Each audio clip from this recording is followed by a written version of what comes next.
Hey guys, Max Otaza here from the Mind Medic Academy out of Bakersfield, California. And today I'm going to be dealing with the question of what does a hypnotherapy session look like? Stay tuned. Okay, so we're back. The very first thing that I do is, let's start with the very beginning. We're going to be talking about the initial consultation. Now, I want to be very clear about what I'm saying here, and I don't want you to get confused. Just allow me to explain before you draw any sort of conclusions. My initial consultation is not to hear about all the issues and is not to hear about family lifestyle, secrets, and all that. This is actually the time that I am qualifying my client to see if we are a good fit for each other. Not just that, I'm also looking for other key indicators, things like contraindicators. Has this person been diagnosed with schizophrenia, bipolar disorder? Do they have a history of psychosis? I'm looking for key things like that. Number two, what are we trying to accomplish? What are the goals that you're going to be setting for yourself? And to be clear, I don't need super specific things. When we're talking about going into therapy with each other, I don't need super detailed things. I just need a rough estimation, a rough direction in which we're going. Are we going to be dealing with PTSD and trauma? Are we going to be dealing with limiting beliefs? Is it anxiety, depression, that kind of thing? Now, why do I say that? That's because many times when I'm working with a client, they don't really know what's actually bothering them. Many times they just have experienced a history of the last few weeks. Man, I've been crying a lot lately. I've been really frustrated. Everything's feeling so overwhelming lately. But when they drop into trance, it's like crystal clear image of what is really going on, how to, and what's been playing up in the background. And at that point in time, my job as a hypnotist is to guide that person in ways that they're able to address that situation. So number three, are we a good fit for each other? And I'll go in a little more detail later on in this video, but after that, if there are no other issues, we're moving on to the next phase. So what is the next phase? And that is the introduction to hypnosis. This is what we will talk about amongst other hypnotists as the pre-talk. This is the phase where I'm just telling you, you've been operating in one hemisphere of your brain more than the other. This is where we're going to bring this side back online, and they're going to be communicating really well with each other. And at that point in time, whether it's trauma, whether it's feelings of regrets, it really doesn't matter. Once everything is connected and communicating properly, and you're able to get rid of all that extra negative stress that you've been holding on to, man, it's golden. So the next portion is the actual session. Now, I gotta be completely honest with you. You need to have good rapport with your hypnotist, or should I say, the hypnotist has to have a good rapport with the client, okay? The reason why is because if you happen to manage to go into hypnosis, you're more than likely going to be trying to pay attention to what I'm doing, how I'm doing it, rather than actually doing the work inside of your hypnosis. So let me give you a key example of what has happened. I once had a guy come to me and he sat in my office and we had the session. And when he first came to me, this is the reason why I'm doing the things that I do. But when he first came to me, he had said, "Oh, I just want to know what you can do." And I said, "Okay, so do you have anything that you want to work on?" And he says, "Well, no, not really, but I just kind of want to go to see what you can do." I said, "Okay, very well." So he came in, he sat down, and I could watch it. He was just turkey peeking me the whole time. He was just looking at what I was doing, how I was doing it, and there was no real goal to his session. So this is why I've become so goal-oriented in the way that I do my hypnosis sessions. Now, they may seem very conversational at times. They may seem as if though I'm just cracking jokes. They may seem as if though I'm very pointed and directed and I'm ignoring what you're saying. These are all little techniques that I'm using purposefully in different ways to help my client get what their goals are.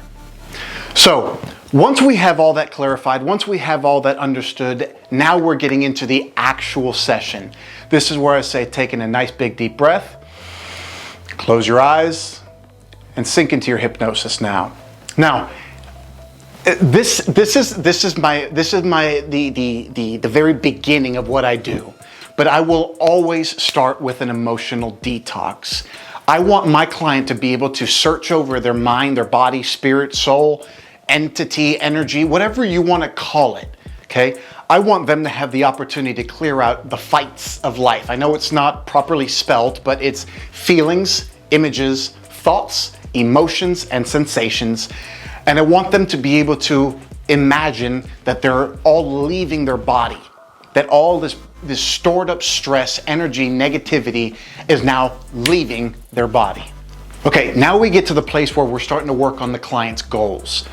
This is where we had all those goals, the talk in the very beginning, in the initial consultation. I wanted to know, what are they trying to accomplish? This is where these goals come into play.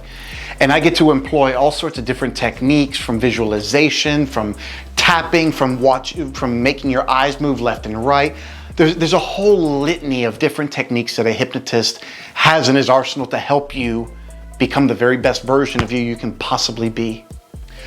Okay, so now I want to talk about the quality of a hypnotist. I want you to be very aware that when you are dealing with things like traumas and phobias, these are things that are very big.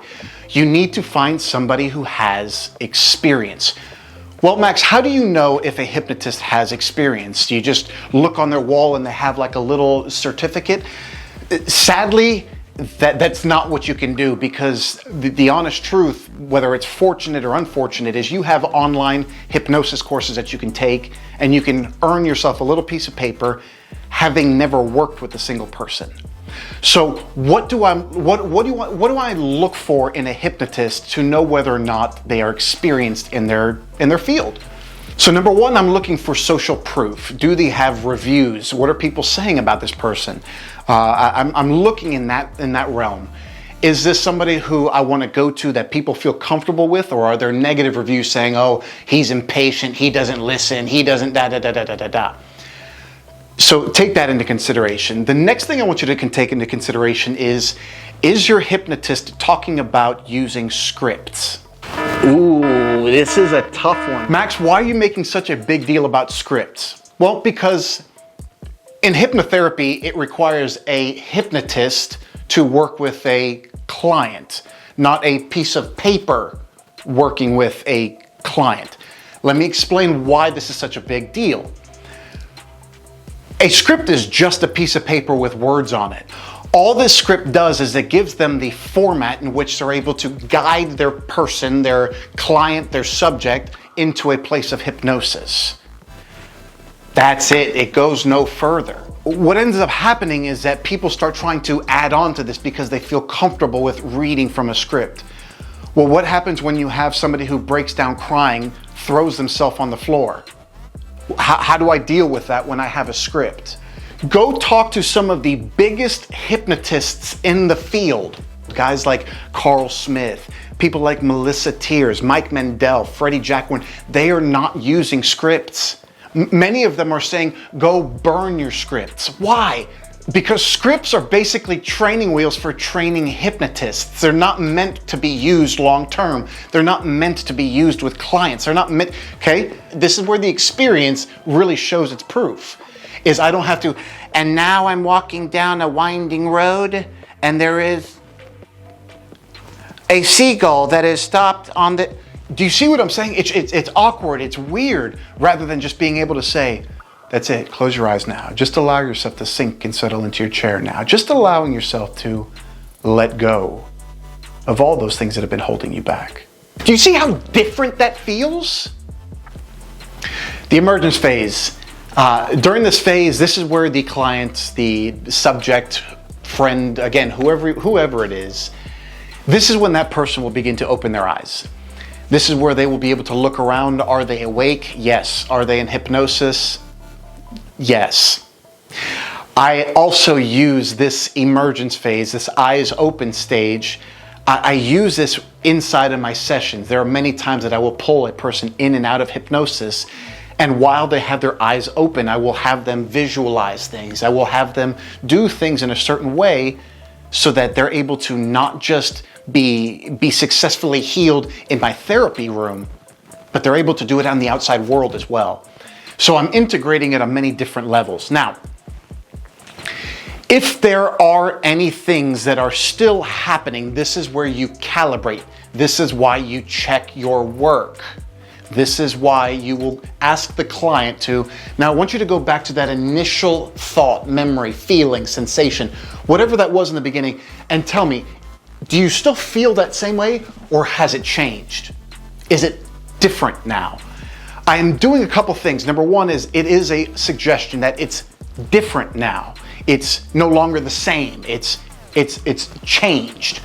I am using that to a certain degree to give a further suggestion, but at the same time, they are awake enough to be able to visualize and be able to say, no, I still have some of that symptom left. Hey guys, thanks for watching. Again, my name is Max Otaza from the Mind Medic Academy out of Bakersfield, California. Thank you again for watching this video. Wishing you and your family a metric ton of happiness. I'll catch you guys in the next one.